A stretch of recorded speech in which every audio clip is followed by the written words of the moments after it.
So I was meditating and I got a download again. So I took some notes and here I am sharing it with you. So as I was meditating, this is what came to me. My question for y'all is, how would you feel if you had what you want? How are you going to feel when you have what you want? If you're new here, I'm Ty. I help queer, BIPOC, and allies feel better, accomplish goals, and navigate challenges via life coaching, psychic readings, and energy healing. And when I first started manifesting things, I understood that we had to act or live as if we have what we already want.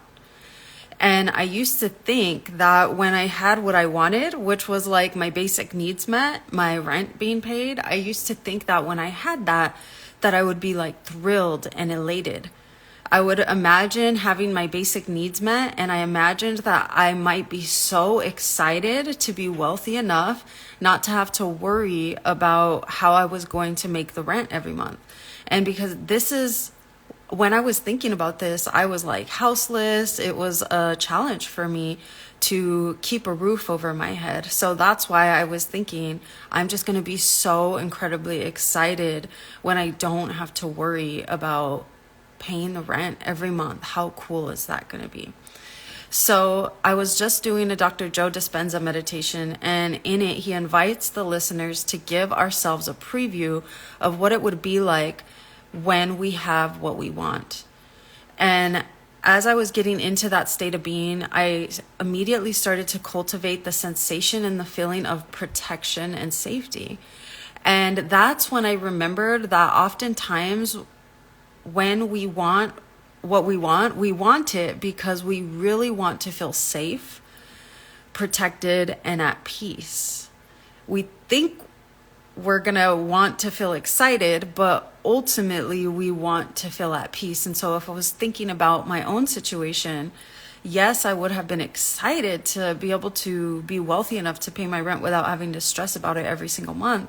But ultimately the reason why I wanted that is because I just wanted to feel safe.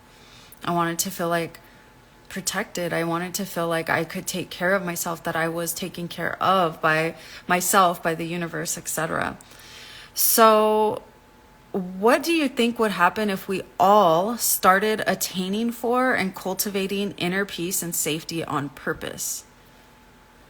I want you to take some time to really think about what could happen if not only you started to do that, but if your family and your community and the collective started to do this. What do you think would be the impact of that? So I share a concept with my clients: stop, drop, create coherence. And this concept is a reminder to not only create a calm and at peace state of being before you need to, like in the morning and at night, but stop, drop, create coherence also advocates for you to have tools in your back pocket so that way when you become activated in a fight, flight, fawn, or freeze state of being throughout your life, you can stop, drop, create coherence, or stop, drop, create a safe and grounded state of being before you proceed. Because a lot of times when we get activated, our bodies, our nervous systems, our brain thinks that we are in a life or death situation. And so we start to respond through that lens. But if we were to stop, drop, create coherence and create a safety within before we proceeded, then we would be able to approach whatever challenges were activating us from a place of thriving, from a place of solution, as opposed to a place of survival mode. So what would your life look like if you felt safer more often? Take some time and actually think about that, because all the time, just thinking about these things is what creates these new neural pathways. And so this kind of demonstrates how thoughts create your experience.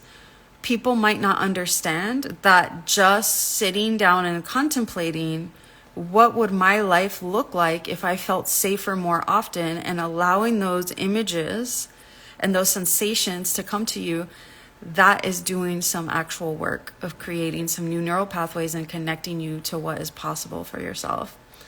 So, are you willing to commit to cultivating peace within yourself, or cultivating some type of stop, drop, create coherence within yourself on purpose? If you've contemplated it and you know, yes, this is going to create a positive impact in my life, are you willing to commit to that? And if so, if you are willing to commit to it, what tools will you use when you're activated and you need to create safety within you? This is good to create before you need it. Create a list of tools that can help you create coherence or create safety within your body. So that way, when you need them, you remember, oh yeah, I have this list of tools and I'm going to use them because I committed to cultivating a sense of coherence and safety within my body when I'm activated. So, if this is something that interests you, I invite you to join my waitlist for coaching, because I have something really exciting up my sleeve. And if you sign the waitlist now, you'll be first to hear of openings and open enrollments. So the program, the offering that I'm about to extend within the next few days is the highest level offer I've ever made. And it's going to produce the highest level results that any of my clients have ever experienced while working with me. So that's why I am really stoked to share with you soon. So hit up my link in bio and put your name on the wait list if anything that I talked about today sparked interest within you. Either way, I hope you have a beautiful day and I wish you lots of safety.